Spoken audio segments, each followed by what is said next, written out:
Hello, everyone, and welcome to another YouTube Hangout. Super excited to be here with my very special guest. There's so much that this guy does. It's hard to introduce him, but I'll give it my best shot. He's an author. He's an entrepreneur. He's an investor. He's a podcaster. He's a chess master. USA Today named his book, Choose Yourself, as one of the 12 greatest business books of all time. And I just found out that even though it was released in 2013, last week was still the #1 nonfiction book on Amazon, so that's awesome. He's been called the Oprah of the internet. It said he owns 15 things to his name. He likes to tip in $2 bills. Feels like college is a waste of time. He was rich and then lost his condo and lost at a $1 million loss, and said that he's made every mistake in the book. So that's a lot to go over. He's got a new book that he's working on called Reinvent Yourself. You have to reinvent yourself if you repeatedly lose everything and have to come back. So you become an expert. I love it, man. Welcome aboard. By the way, maybe many of these things are connected. Maybe the kind of person who thinks college is a waste of time is also going to lose a lot of money repeatedly. You never know. I could be wrong about everything. So you know, the audience here is entrepreneurs, mostly entrepreneurs or wannabe entrepreneurs. I'm reading through your bio. I'm trying to figure out, man, we got James for half an hour. Where can we pull out the most value here? And one of the things that I really was intrigued by was your daily practice. So maybe we start there. Sure. How have you found success through your daily practice as an entrepreneur? And then what kind of feedback and advice do you give to other people who are trying to struggle with their daily practice? Sure. Yeah. So, I mean, what a lot of what was happening was, I made money. I built a business. It was a great business in the 90s, building websites for other companies. Sold it, cashed out, lost everything. Then I built another business, built it up, made money, lost it. Built up another business, built it up, sold it, made money, lost it. I kept doing this over and over again. And at some point you have to ask, you know, I've done this so many times. The common denominator is me. I can't really blame anyone else. I can only blame me. And I did it so many times, it's almost like statistically significant if I say to myself, what am I doing wrong on the way down and what am I doing right on the way up? So it was kind of easy then to figure out, well, here's what I'm doing right on the way up. You know, forgetting what I was doing wrong on the way down because it was different things each time. But on the way up, always, 100% of the time in each business, and there was like maybe 20 different things that I could say this about. 4 things I was doing well. Physically, I was maintaining my health. Emotionally, I was hanging around with good, positive people who I loved and who loved me. Creatively, I was making sure I was creative every day. And so that could mean exercising this creativity muscle. I call it the idea muscle. So writing down 10 ideas a day, every single day. Because your idea muscle will atrophy if you don't exercise it every single day. Just like if you don't walk for 2 or 3 weeks, you'll actually need physical therapy to walk again because your leg muscles atrophy so fast. The idea muscle atrophies even faster. It will atrophy after a day or 2. So you have to really exercise it every single day. And it improves if you exercise it. Like you become an idea machine, and you need to do that in today's world where it's not like you can just kind of hide in your cubicle and get promotions and so on. You have to actually really, you know, do something to achieve success. So, and then finally, it was important to be, and this sounds kind of cliche-ish, I almost hate saying it now, but I had to learn to be grateful instead of being anxious. So, you know, gratitude and anxiety and complaining can't all exist in the brain at the same time. Like, you know, and in particular, it's very easy to be grateful for the easy things in life. Like, oh, I'm grateful for my kids. I'm grateful for I'm alive, whatever. But it's really difficult to be grateful for what I call difficult gratitude problems. So like if I lose my leg, how can I be grateful for that? You know, thank God I haven't lost my leg. I think I'd have a hard time being grateful for it, but that would be an example of a difficult gratitude problem. So that's in a nutshell the daily practice. Physical, emotional, mental, and let's even call it spiritual health. Trying to improve on that every single day, 1% a day. And that, I don't want to say it catapults me to success because I'm not quite sure what that means, but I will say whenever I have a failure, my bounce back gets faster and faster each time, no matter how large the failure is. And I've had some enormously large failures, even in the past 2 years, much bigger than any I've had before in my life. And yet I bounce back incredibly quickly now, just by reminding myself to get back to this daily practice. So my audience likes to give me a hard time because I always play with my ring and I have it on my thumb or I have it on different fingers. I hear something happening in the background, some clicking. Like, what is it? I have poker chips that I'm playing with. Poker chips. That's interesting. Is that a thing? It's a thing. Is it always poker chips, or just you have to have something?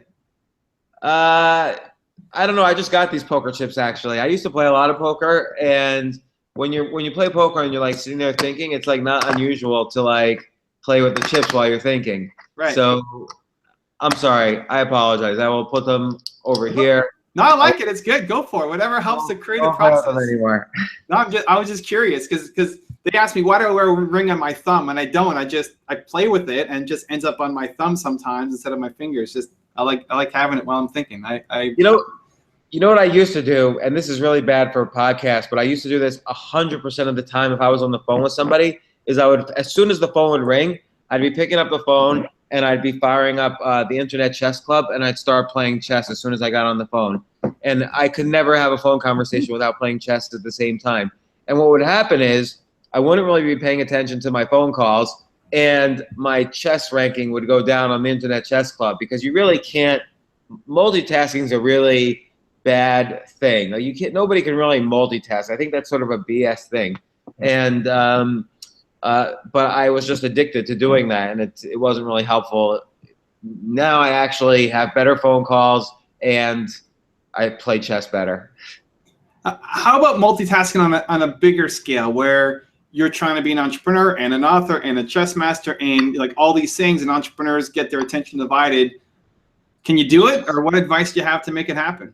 You can't do it, right? So what I tend to do is in the morning is always devoted to really focused, or I try as hard as possible, really focused writing.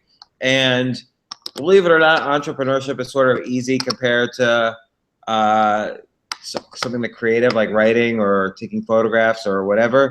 So I'll save the afternoon for easy things like entrepreneurship. And then usually the lessons from entrepreneurship will feed back into the writing. So all the time that I'm engaged in like entrepreneurship activities, I'm thinking to myself, how can this feed into the writing? Like I just wrote something a little while ago about a guy I'm involved with in a deal, and how he's such an excellent networker. It goes above and beyond all the BS articles I see, like 10 ways to network better, or how to be charismatic, or whatever. Like all those articles are BS. And I see somebody who actually has made, tens of millions of dollars from networking, and I see exactly what he does. And it's so different from any of these articles. So I wrote about that because, again, I see him, I last saw him about a month ago, but I saw what he was doing on a daily basis, and I wrote about it today.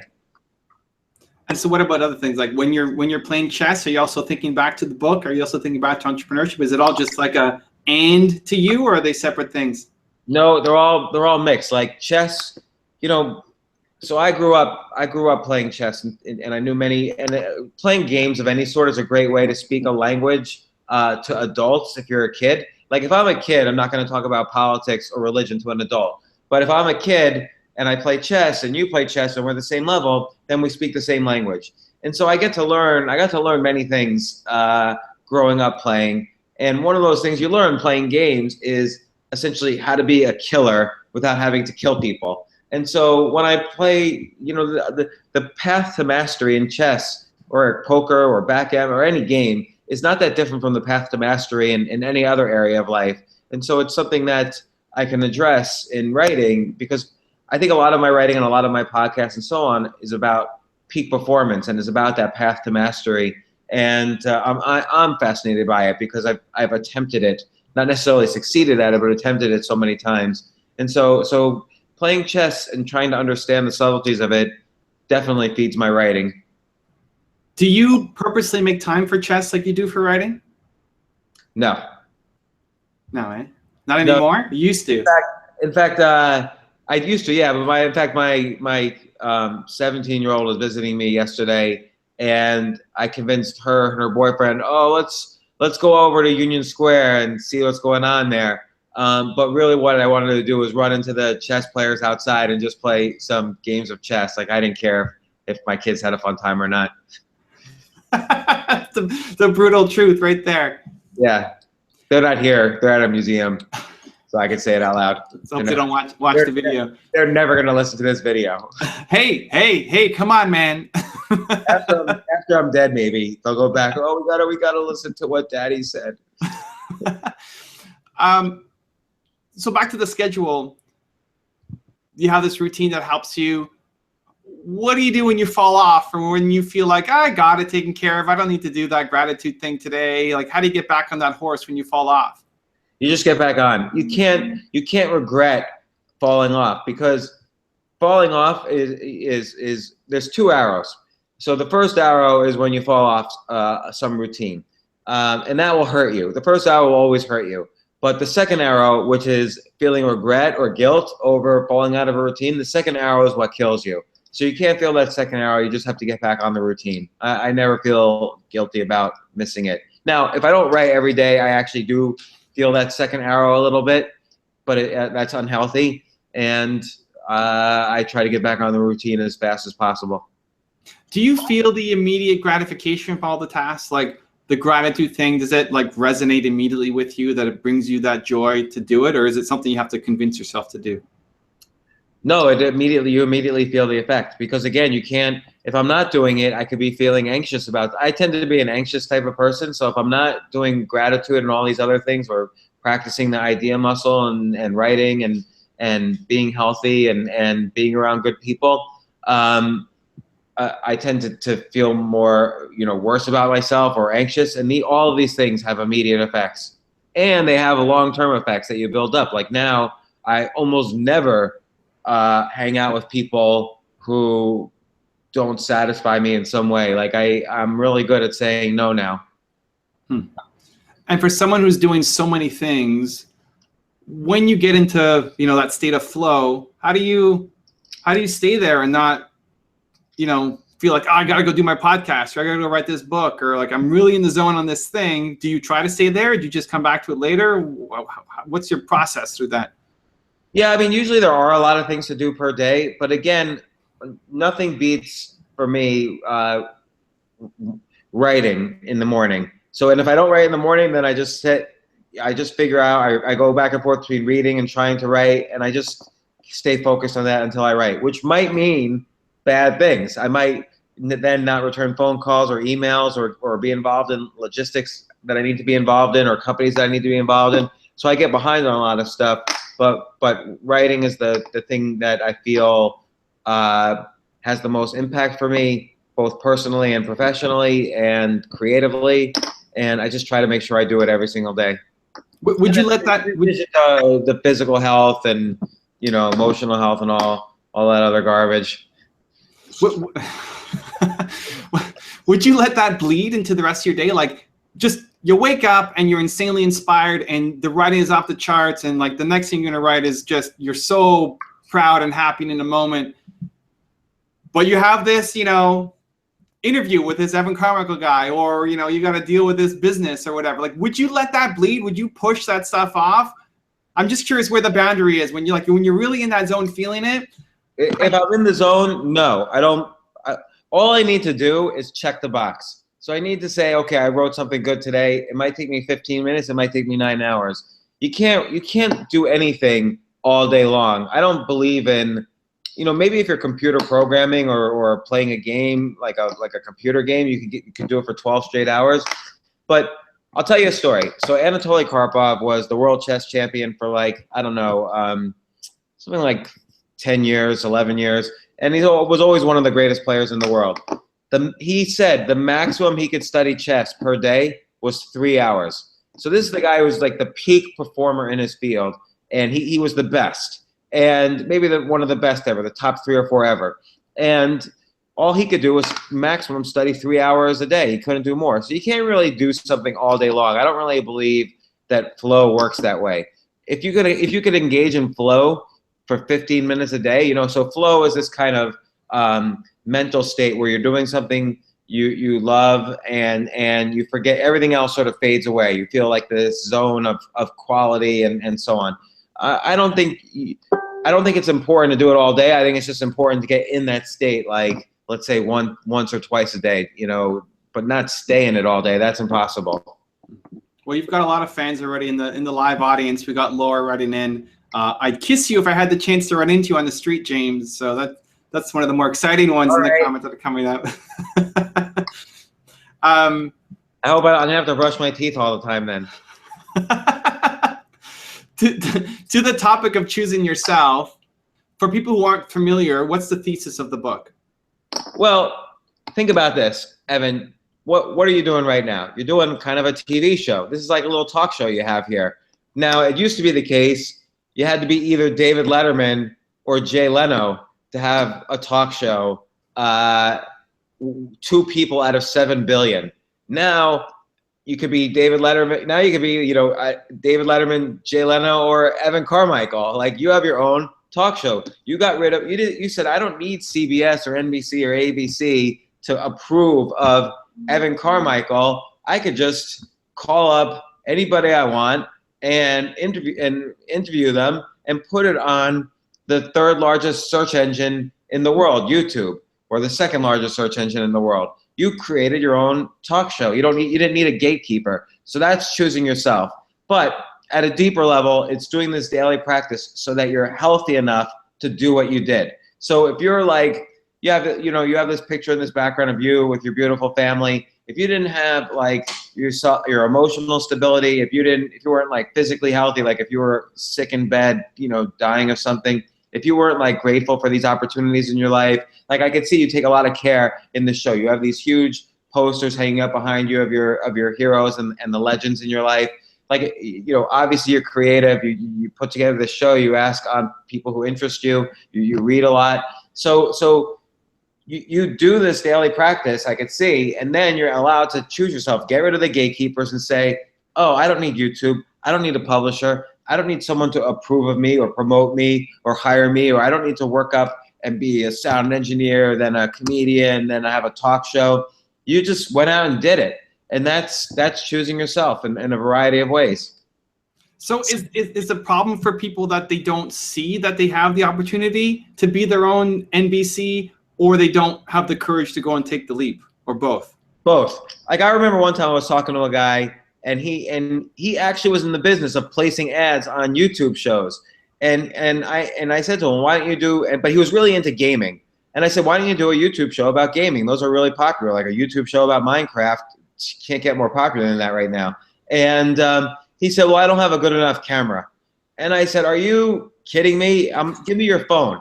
And he had like the latest iPhone. And I said, your iPhone has a good enough video camera for you to make popular YouTube videos. In fact, and I told him the example, Michelle Phan has millions and millions of YouTube views, a billion YouTube views on her makeup tutorials. Her makeup company now, I think is valued at something like $50 million. But her first 55 videos, which she shot on her iPhone video camera, were horrible. Low quality, whatever. And then but it's idea driven. So she did a video about how how to do your makeup like Lady Gaga does. Huge views through the roof, regardless of the quality of the camera. And then now suddenly from the advertising, she had enough money to buy a better camera, and she's this huge star now. She chose herself completely. And there's no excuses anymore for stuff like this. So how do you break through the limiting mindset?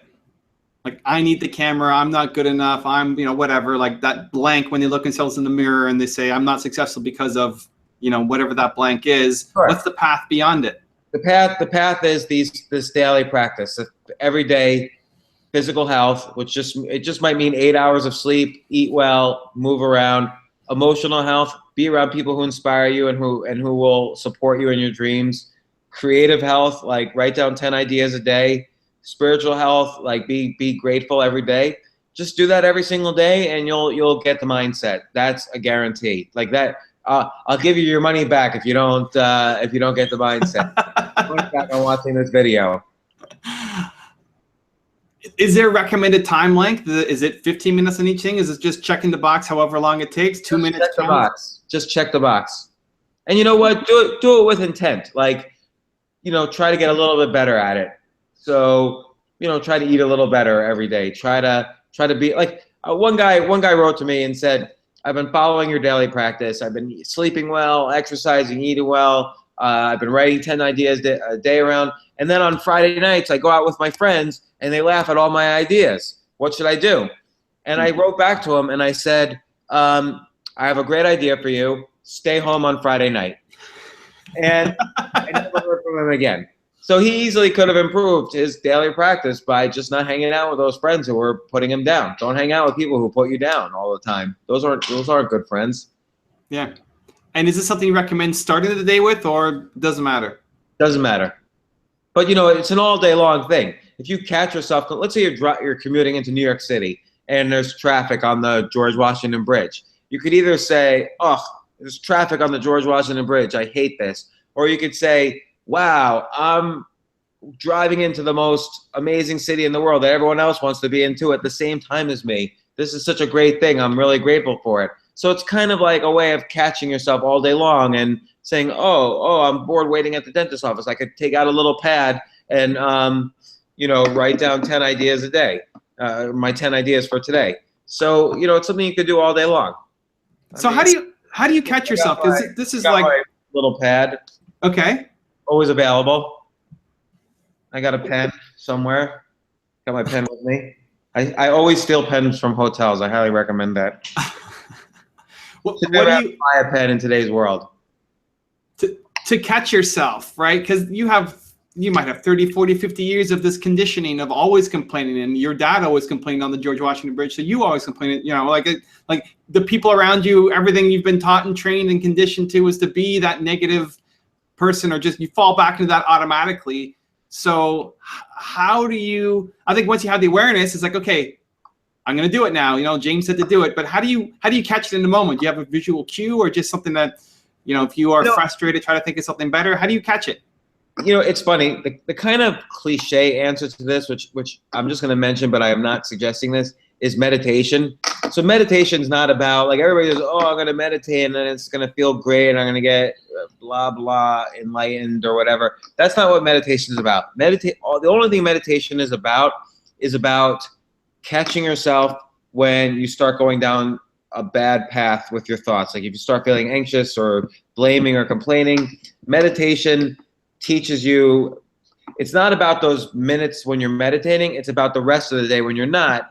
The meditation is like practice for catching yourself while you're thinking, these thoughts. But don't meditate. I'm not recommending that. Another way to do it is when you're walking around, let's say you live in a nice big city or whatever, when you're walking around, just try looking at things you wouldn't normally look at. Like look at the top of, if you're walking around New York City, look at the tops of all the rooftops around you.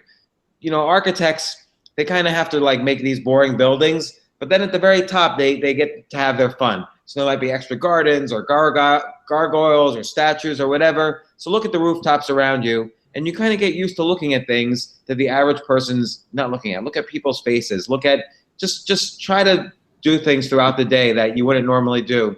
And that will help you to learn to disrupt your routine and to think outside your normal thought patterns. So do you set a reminder to think outside the box, think outside your routine? I mean, I think as entrepreneurs, it's something that we just do naturally, right? We look for the difference. We look for something new and amazing and creating remarkable things. But for people who may not do that every day, who are so used to just, has maybe been beaten out of them, that childlike wonder and curiosity. All right, it's a matter of just coming up with lots of different ideas to do this. So here's a trick I do. Yeah. So, and I do this almost every day. I didn't do it today yet, but I did it yesterday. I look back to 2006, 2007, 2008, and I look at emails I've never returned. So somebody wrote an email like, hey, can you have, some secretary will write me and say, hey, so-and-so wants to have lunch. Do you want to have lunch? And I'll realize, oh, I never responded to that email from 2007. So I'll respond and I'll say, okay, I'm ready now to have lunch. And so that's kind of like a quirky way to, it'll get you out of like your normal thinking, because you have to like search through emails from 2008, see what's interesting and so on. And then it's kind of funny. And B, if they respond and you actually end up having lunch with that person, it might rebuild a connection that you lost 10 years ago, 8 years ago, 5 years ago. And so doing things like that throughout the day, or just walking up to somebody and saying, oh, that dress looks nice, or that suit looks nice, or talking to people that you wouldn't normally talk to. And I'm a shy person, so this is a hard thing for me. Doing things like that help you to get out of your daily routine. So now moving from Choose Yourself, international bestseller, which is still selling insanely well, to your new thing of Reinvent Yourself. What's the thesis of the new book? How does it build upon it? Well, again, there's kind of this spiritual foundation, which is that it's kind of this myth that you have to spend 60 years of your life doing one thing, like, oh, I majored in biology, so now I need to be a biologist or a doctor for the next 60 years. Well, that's ridiculous. People used to only live to, like, let's say the ages of 30 or 40. So, okay, you apprentice as a shoemaker, you lived in a poor serfdom, and now you're going to be a shoemaker until you die at the age of 32 or whatever. But now we live these long lives, and technology has given us so many opportunities that it doesn't make sense to do just one thing anymore. And in fact, the average amount of time it takes for a person to switch jobs is I think it's about 3 or 4 years, and it's getting lower every year. So people switch jobs on average every 3 or 4 years. That means there's the long timers, and then there's all the rest of us who switch maybe every year. And it's not even just jobs. Like, I probably switched careers a dozen times in the past 15 years, not just jobs, but entire careers. So does this mean I never get good at anything? Probably, but it's really fun to jump from one steep learning curve to another. I like being on these steep learning curves. And then you enjoy the subtleties later on in the learning curve. But I think it's become sort of this practical necessity that as we live longer and we're living in this world with so many opportunities, it's just much more fun to reinvent yourself and try new things and experiment with new things and reinvent yourself. But then on a practical level, the economy is forcing you to reinvent yourself. Like, you can't just say, okay, well, now I'm going to be a beginner computer programmer, then I'm going to be middle management, then I'm going to be senior management, then executive management. Like, that path no longer happens. For one thing, middle management and even junior management is kind of outsourced to India or automated with robotics. So the entire economy is shifting and squeezing out all these middle layers between junior and executive. And so reinventing yourself becomes a practical necessity as well. So you might as well start practicing it. And the way you practice it, honestly, is you figure out the things you enjoy doing and you do them a little bit more, and until you can figure out ways to monetize them. Not with everything, but with some of the things. And you do more than one thing at a time. Not in a multitasking way, but just, I might write, but I also podcast. You do other things. You have companies you're involved in, and you have this video show. I love it. And when is that book coming out? Probably in October. So I choose myself. I don't have a traditional publisher. I could publish whenever I finish the book. And the book's already finished, but I'm editing it now and designing it. And it'll probably come out in October. I love it. Well, I'm looking forward to reading it. Me too. You get to do that every day. I know. It gets boring after a while. So I have to constantly rewrite it so I can keep interested in reading it. That's an interesting challenge. For people watching to learn more about you, where's your home? Where do you want people to check out? Is it the podcast, the website? Well, they can go to, the James Altucher Show podcast is fun.